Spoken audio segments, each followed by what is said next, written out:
Now, you can get significance a million ways, but to be significant, you got to be unique and different. Here's what we really need. Connection and love, fourth need. We all want it. Most people settle for connection because love's too scary. Don't want to get hurt. Who here has ever been hurt in an intimate relationship? Say aye. If you don't raise your hand, you'll have had other shit too. Come on. And you're going to get hurt again. Aren't you glad you came to this positive visit?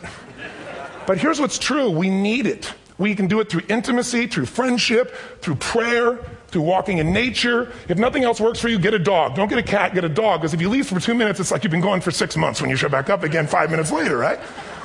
Now, these first four needs, every human finds a way to meet. Even if you lie to yourself, even if you have split personalities. But the last two needs, the first four needs are called the needs of the personality, is what I call it. The last two are the needs of the spirit.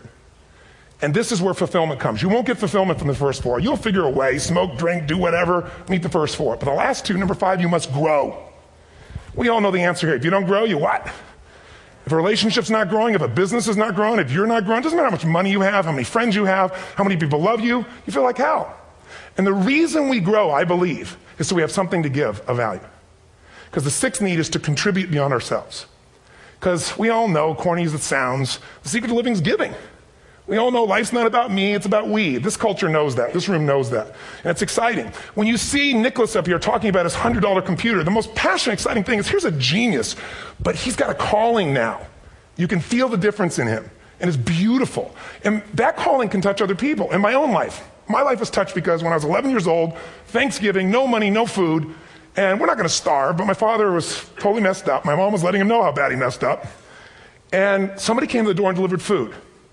My father made 3 decisions. I know what they were briefly. His focus was, this is charity. What does it mean? I'm worthless. What do I got to do? Leave my family, which he did. The time, one of the most painful experiences of life. My 3 decisions gave me a different path. I said, focus on, there's food, what a concept. You know? Second, but this is what changed my life. This is what shaped me as a human being. Somebody's gift, I don't even know who it is. I thought, my father always said, no one gives a shit. And all of a sudden, somebody I don't know, they're not asking for it, this is giving our family food, looking out for us. It made me believe this. What does it mean? That strangers care. And what that made me decide is, if strangers care about me and my family, I care about them. What am I going to do? I'm going to do something to make a difference. So when I was 17, I went out one day on Thanksgiving. It was my target for years, have enough money to feed 2 families. Most fun thing I ever did in my life, most moving.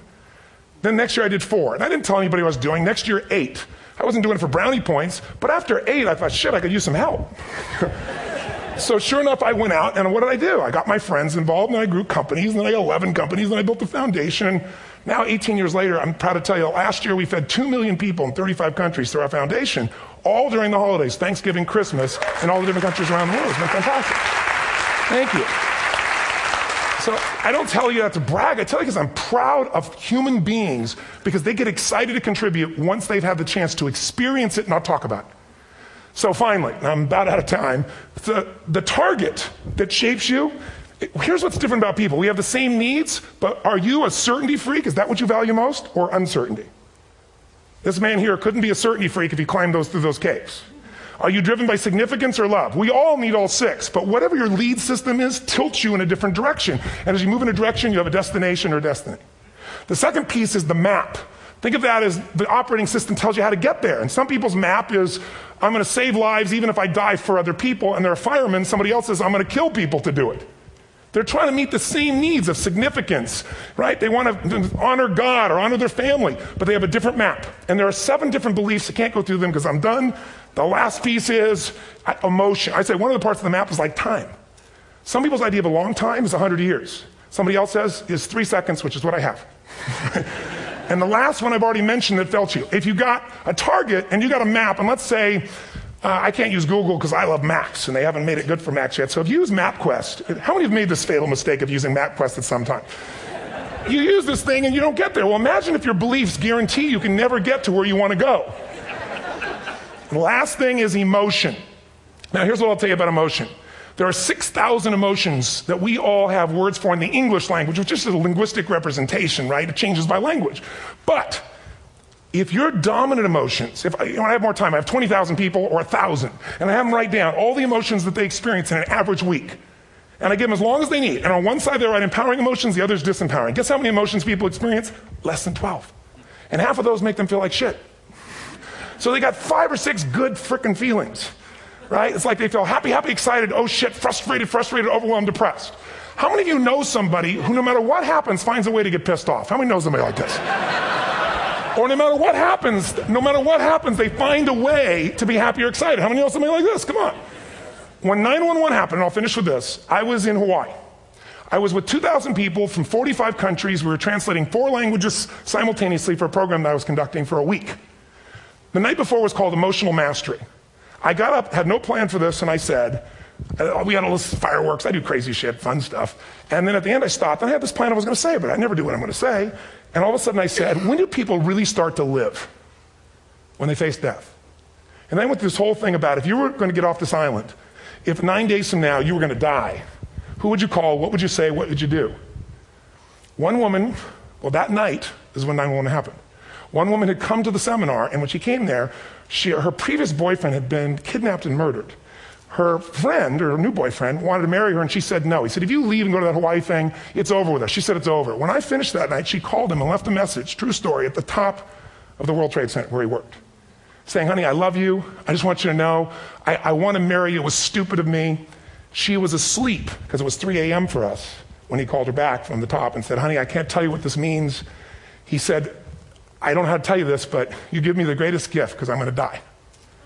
And she played the recording for us in the room. She was on Larry King later. And he said, you're probably wondering how on earth this could happen to you twice. And he said, all I can say to you is, this must be God's message to you, honey. From now on, every day, give your all, love your all. Don't let anything ever stop you. She finishes, and a man stands up and he says, I'm from Pakistan, I'm a Muslim. I'd love to hold your hand and say I'm sorry, but frankly, this is retribution. I can't tell you the rest because I'm out of time.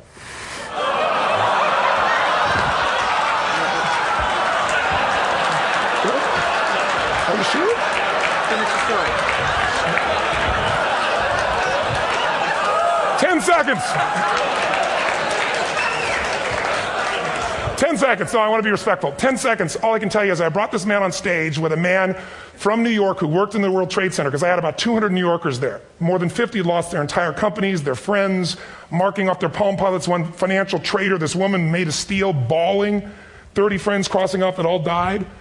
And what I did to people said, what are we going to focus on? What does this mean, and what are we going to do? And I took the group and got people to focus on, if you didn't lose somebody today, your focus is going to be how to serve somebody else. There are people, there was one who got up and she was so angry and screaming and yelling. She wasn't from New York, she's not an American, she doesn't know anybody here. I said, you always get angry. She said, yes. Guilty people got guilty, sad people got sad. And I took these 2 men and did what I call an indirect negotiation.